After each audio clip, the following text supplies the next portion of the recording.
નમસ્કાર મિત્રો, જય બાવારી।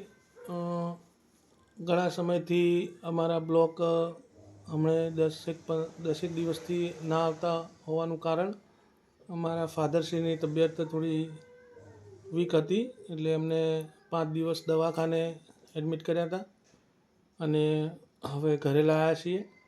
તો અમની તબિયત થોડી હવે સારી છે અને અમારે કાલે કાકોસી ગામે જવાનું છે અમારા ભાણાને વરવાઘો લઈને। તો તૈયારીઓ ચાલુ છે। એક બાજુ પપ્પાને તબિયત સારી નથી અને તો પણ હવે જવું તો પડશે, એ અવસરમાં પણ હાજરી આપવી પડશે।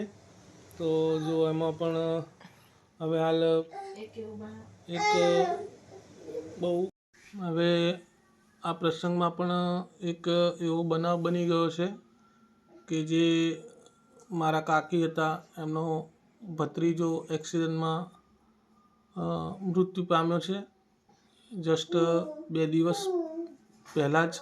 અને જ્યારે તેનું બેસણું છે ત્યારે એમના લગ્ન વધવાનું છે। એક બાજુ મામાજુલ પણ લઈને જવાનું છે અને બેસણાનું પણ સાચવવાનું છે। તો કુદરતને આવો બનાવ ન કરવું જોઈએ, પણ હવે કુદરત આગળ આપણે લાચાર છીએ। ભગવાને જે ધાર્યું હતું એ કર્યું, હવે આપણે આમાં કશું કરી શકતા નથી।